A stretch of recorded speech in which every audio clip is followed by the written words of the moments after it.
Hi, good day everyone. This is Ronel Luna and I am the one who is in charge to give and discuss to you the introduction of our topic which is all about ANOVA or analysis of variance. So this topic is very important in statistics because this technique which is ANOVA allows us to move beyond comparing not just two populations because with or using ANOVA we can compare multiple populations.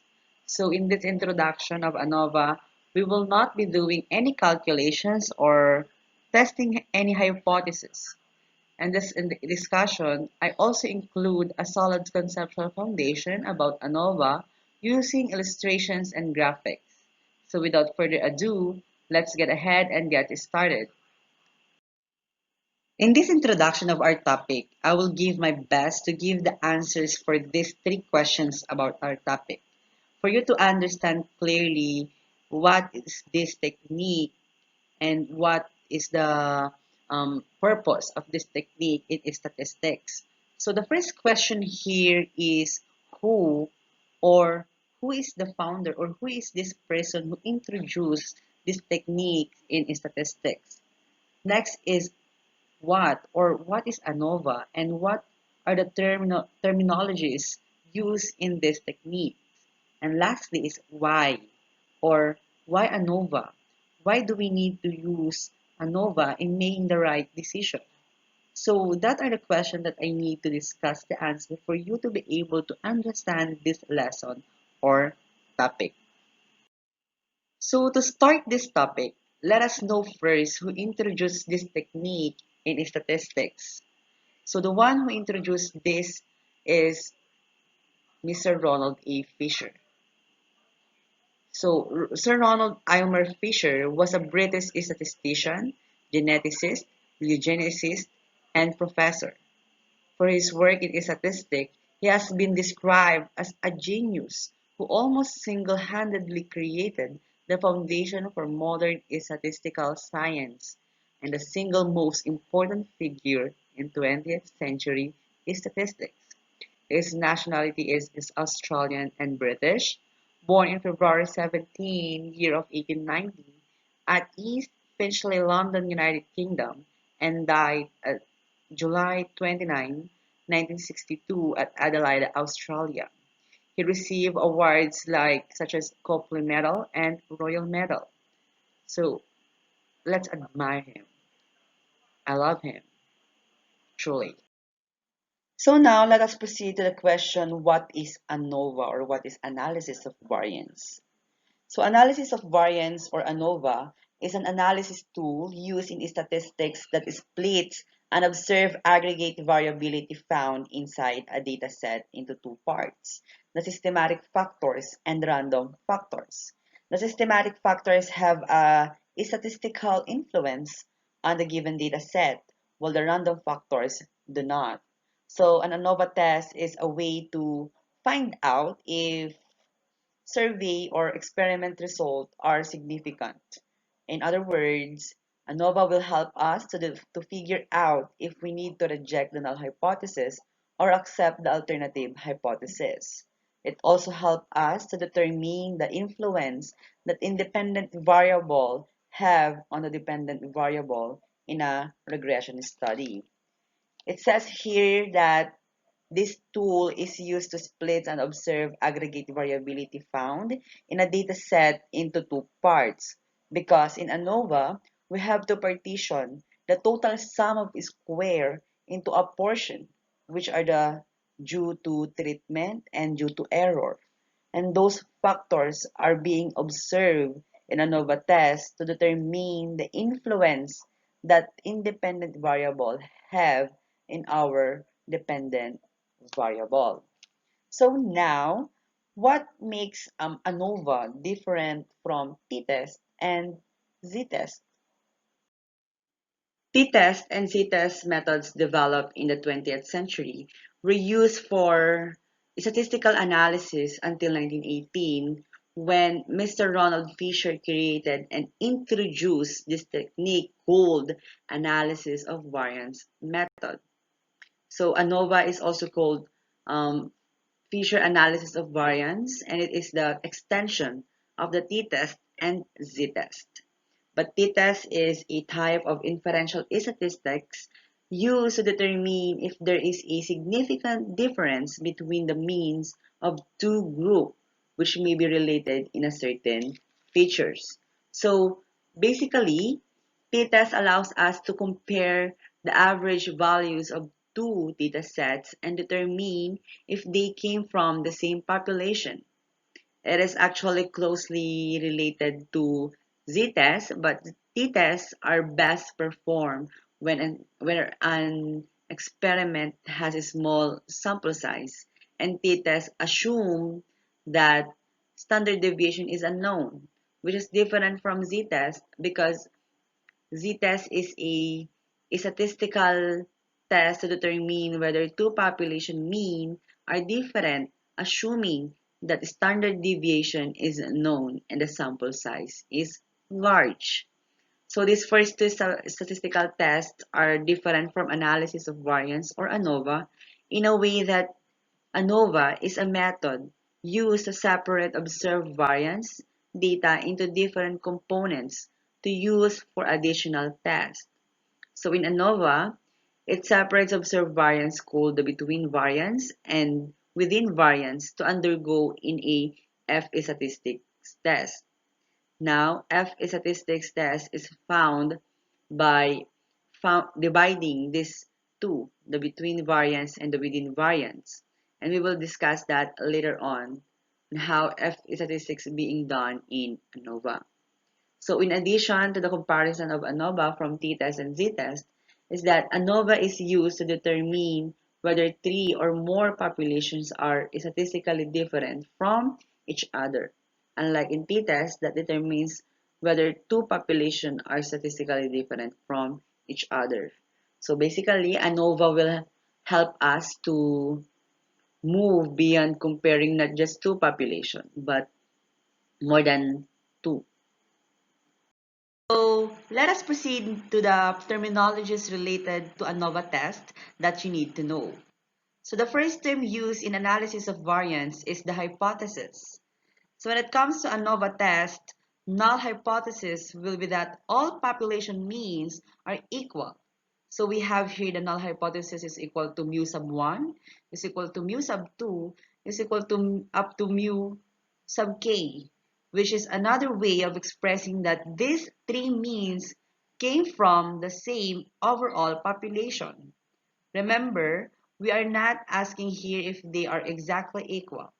We're asking here if each mean likely came from the larger overall population.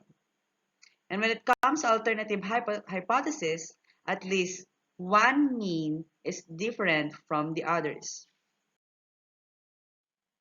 And the next term used in ANOVA test is the grand mean. The grand mean of a set of samples is the total of all the data values divided by the total sample size. So there are two kinds of means that we use in ANOVA test calculation, which are the separate sample means, the mu sub 1, mu sub 2, and mu sub 3, and the grand mean mu. The grand mean is a mean of sample means or the mean of all observation combined irrespective of the sample. Now, let us talk about the two components that is being separated and investigated in F-test statistics. So the first one is the between variance. The variation due to the interaction between the samples is denoted as SSE for treatment sum of square groups if the sample means are close to each other and therefore the grand mean, this will be small. There are k samples involved with one data value for each samples or the sample mean. So there are k minus 1 degrees of freedom. So the between variance is one of the components that was being separated from the whole data set in ANOVA test. And this is the portion of the whole data set due to treatment. So in the between variance, we're talking about the relative distance of each means or sample means from the overall mean or grand mean. Meaning to say, in between variance, we're looking to the distance of each means if they are closely related to the overall mean or grand mean. So if there's a one sample mean that is too far away from the overall mean, then that means belong to its own population and not considered as a part of the overall population or grand mean. So we have here the between variance that is being denoted as SSE, which is equal to the summation of n sub I, quantity x bar sub I, minus x bar sub gm, or the grand mean quantity squared. So the variance due to the interaction between the samples is denoted MSB for mean square between groups. This is the between group variation divided by its degrees of freedom, and it's also denoted by S squared sub B is equal to summation of n sub I quantity x bar sub I minus x bar sub gm, or the grand mean quantity squared, all over k minus 1 degrees of freedom. So next is the within variance.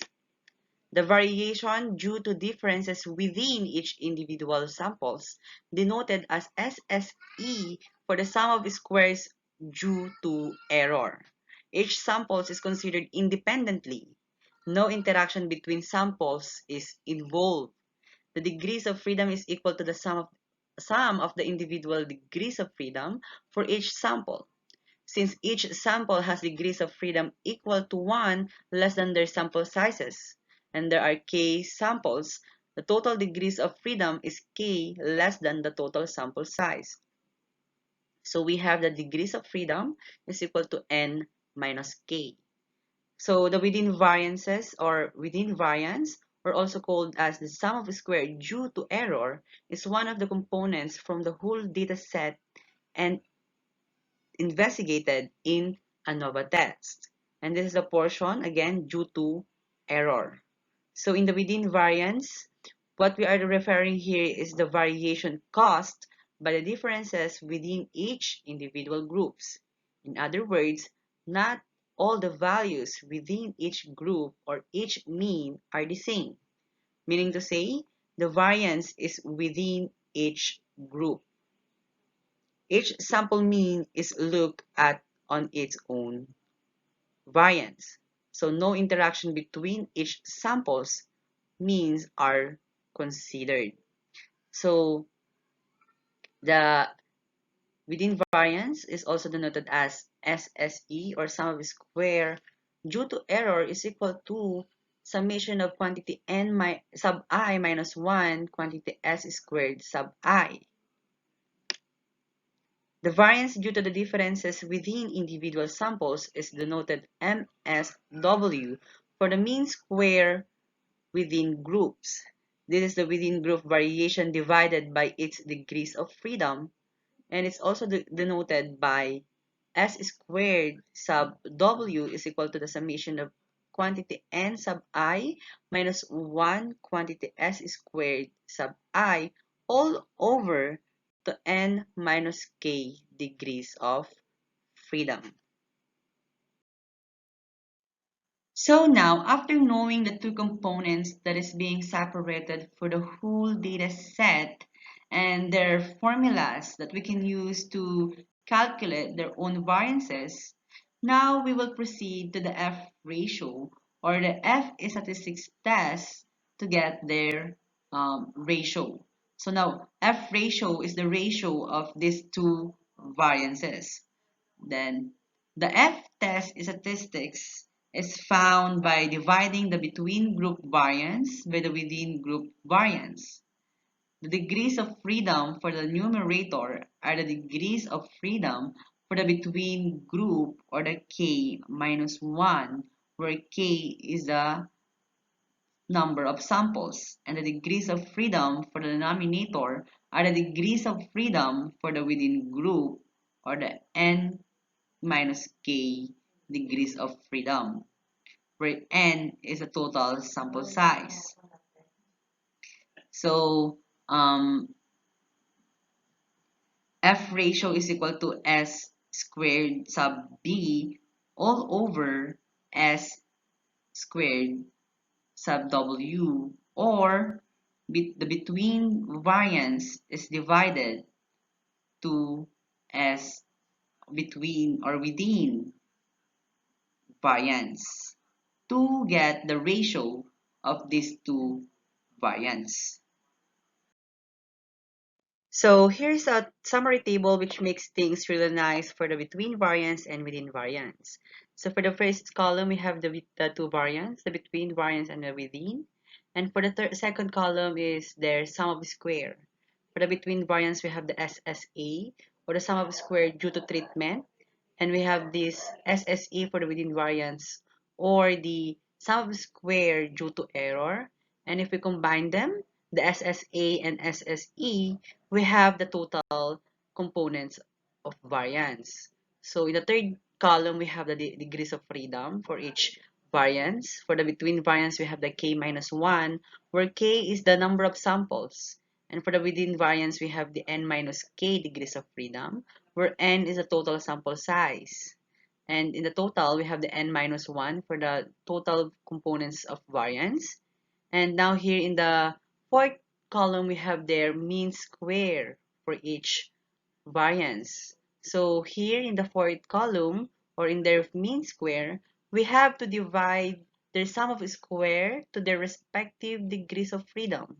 So for the between variance, we have the SSA all over K minus 1 degrees of freedom. And for the within variance, we have the SSE, or the sum of square due to error, all over N minus K degrees of freedom. And in the fifth column, we have these mean square divided each other to have our to get our F ratio. So you notice that each mean square is just the sum of squares divided by its degrees of freedom. And the F value is the ratio of the mean squares. Now, always remember that do not put the largest variance in the numerator, and always divide the between variance by the within variance. So now, let us proceed to the two types of analysis of variance, the one-way ANOVA and the two-way ANOVA. So let us talk about first the one-way ANOVA. The one-way analysis of variance, or ANOVA, is used to determine whether there are any statistically significant differences between the means of two or more independent unrelated groups. So, in one-way ANOVA, what we are talking about here is the mean of our two or more independent variables. Here, we are trying to determine if there is a significant differences between them. And then when it comes to the hypothesis test in one-way ANOVA, one categorical variable or single factor is considered. So only one independent variable is being observed in this type of ANOVA. It is a comparison of means of three or more samples, and it finds difference among different categories which have several possible values. In one way, ANOVA, the hypothesis is the equality in all population means, and the alternative hypothesis will be the difference in at least one mean. So, in our alternative hypothesis in one way ANOVA, expect that there's a one mean that is different from the others. So here is an example of real-life application of one-way ANOVA. Medical researchers want to know if four different medications lead to different mean blood pressure reduction in patients. They randomly assign 20 patients to use each medication for 1 month, then measure the blood pressure both before and after the patients started using the medication to find the mean blood pressure reduction for each medication. So to understand whether there is a statistically significant difference in the mean blood pressure reduction that results from these medications, researchers can conduct a one-way ANOVA using the type of medication as the factor and blood pressure reduction as the response. So in this problem, as you can see that we only have this one independent variable, which is the type of medication, and the blood pressure as the response. So if the overall p-value of the ANOVA is lower than our significance level, then we can conclude that there is a statistically significant difference in mean blood pressure reduction between the four medications. So now what is the role of the p-value in ANOVA? Well, as we use ANOVA to calculate a test statistics or the F-right ratio, then we can obtain the probability or the p-value of the obtaining the data assuming the null hypothesis. So a significant p-value, which is usually taken as 0.05, suggests that at least one group mean is significantly different from the others. So next. So here's another example of real-life applications of one-way ANOVA. A large-scale farm is interested in understanding which of three different fertilizers leads to the highest crop yield. They sprinkle each fertilizer on 10 different fields and measure the total yield at the end of the growing season. So to understand whether there is a statistically significant difference in the mean yield that result from these three fertilizers, researchers can conduct a one-way ANOVA using the type of fertilizer as our factors and crop yield as the response. So again, in this problem, we only have this one independent variable, which is the type of fertilizer, and the crop yield as the dependent variable or the response. So again, if the overall p-value of the ANOVA is lower than our significant level, typically chosen to be 0.10, 0.05, and 0.01, then we can conclude that there is a statistically significant difference in mean crop yield between the three fertilizers. So let's move on to the second type of ANOVA, which is the two-way ANOVA. The two-way ANOVA is a second type of analysis of variance. So the two-way ANOVA compares the mean differences between groups that have been split on two independent variables called factors. The primary purpose of a two-way ANOVA is to understand if there is an interaction between the two independent variables on the dependent variables. So always remember that in this type of analysis of variance, two independent variables or factors are involved and investigated if they both have effect to our dependent variable.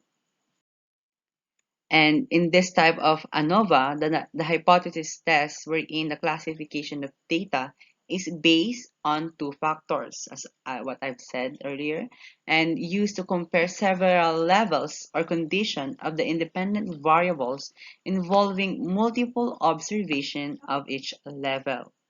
And it's also examine the effect of the two factors on the continuous dependent variable. So here is an example of real-life application of two-way ANOVA. Biologists want to know how different levels of sunlight exposure, no sunlight, low sunlight, medium sunlight, high sunlight, and watering frequency, daily or weekly, impact the growth of a certain plant. So in this case, two factors are involved, which is the level of sunlight exposure and water frequency. So they will conduct a two-way ANOVA to see if either factor significantly impact plant growth and whether the two factors are related to each other. So the result of the ANOVA will tell us whether each individual factor has a significant effect on plant growth. Using this information, the biologists can better understand which level of sunlight exposure and or watering frequency leads to optimal growth. So in this type of ANOVA, as you can see, there are two independent variable and one dependent variable. So next. So now let's move on to the second part of my topic. And here I prepared a visual introduction and explanation about this topic. So for you to be able to understand more what is this a statistical technique that was proposed by Mr. Ronald Fisher. Suppose we want to compare three sample means to see a difference exists among them. So our first sample mean is up here in the blue, x bar sub 1. X bar sub 2 is our second sample mean here in the gray distribution. And the third one is down here in the orange. So each sample have its mean and its own distribution. So what we are asking here is, do all three of these means come from a common population? So is one mean so far away from the other two that is likely not from the same population? Or are all three so far apart that they all likely come from the unique population? So you can see that we are talking about the relative distance between these means. Now the variance of this distribution is also important, but we will talk about that later.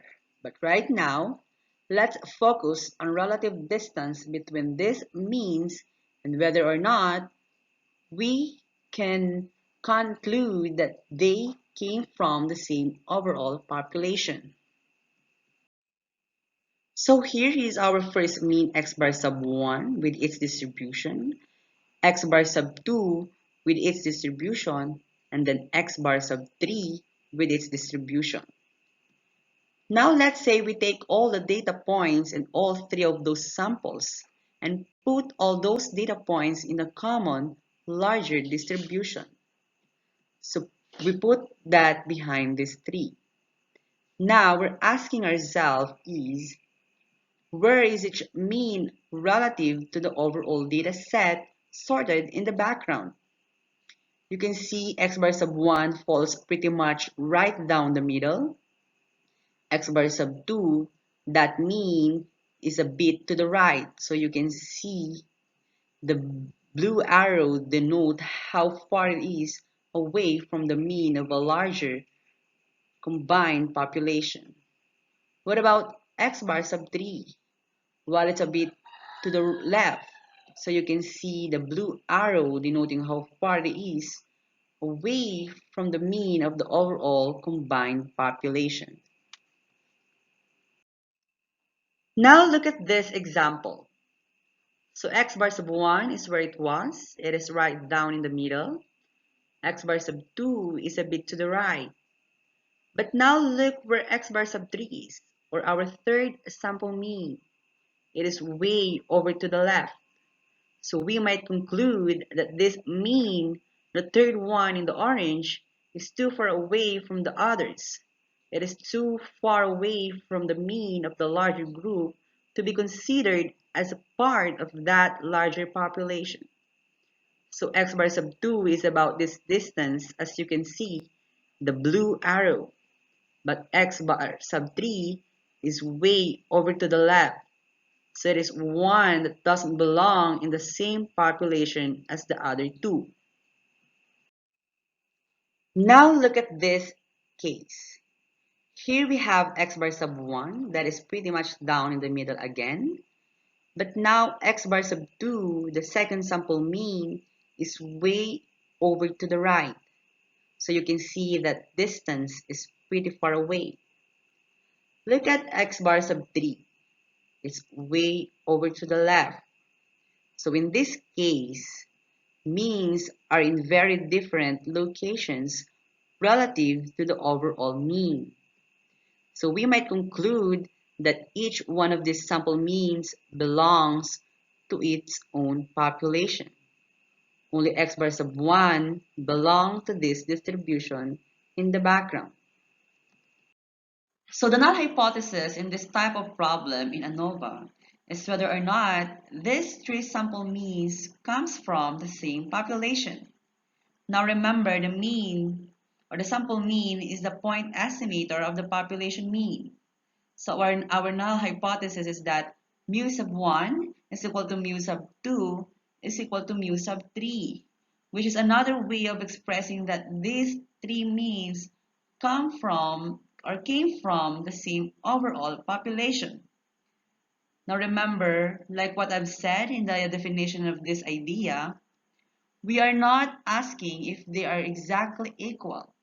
We are asking if each means likely came from the larger overall population.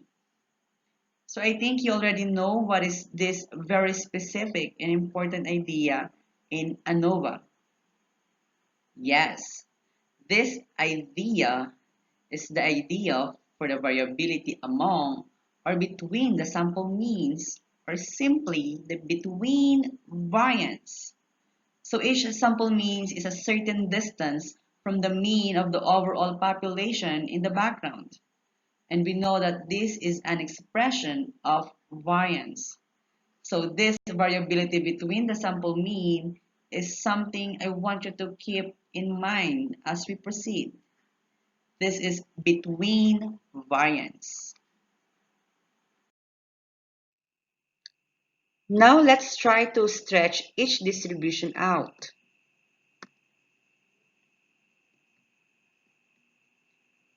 What changed? Well, the variance or the spread of each distribution.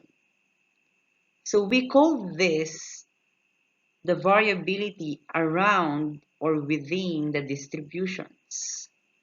So remember, before we talked about the variance between the distribution, and that is all about the distance of each mean from the overall population, from the background. So that is variability between. This is variability within, so within each sample distribution. So ANOVA, or analysis of variance, is really a variability ratio. The first type of variability we saw, the variability among or between the means over the variability around or within the distribution. That's the second type we saw when we stretch each sample distribution. So it's just a ratio. It is between variance divided by within variance. Remember, in the first type, we had overall mean. So it's distance of each sample means from that. So you can see that represent the top. And the bottom, we had the variability within distribution. So they're spread side to side. So on the top, we're talking about the distance from the overall mean, and in the bottom, we are talking about each one spread of each sample. So distance from the overall mean divided by 2 internal spread. So this is variance between divided by variance within. So remember,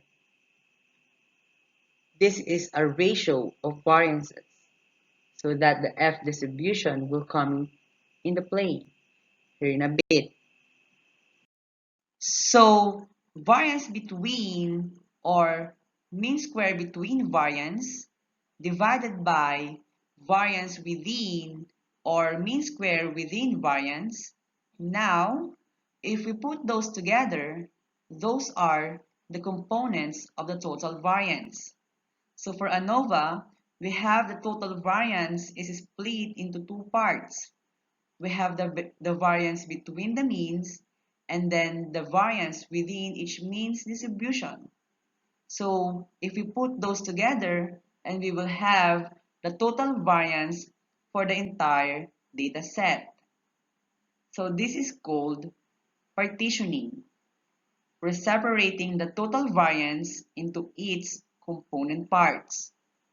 Now, if the variability between the means or the distance from the overall mean in the numerator is relatively large compared to the variance within the samples or the internal spread in the denominator, the ratio will be larger than 1. The samples then most likely do not come from a common population. Now, if that's the case, reject the null hypothesis. That means are equal. So here is what we're left with. This is F ratio. Remember, the F ratio is a ratio of two variances. So we have the between variance.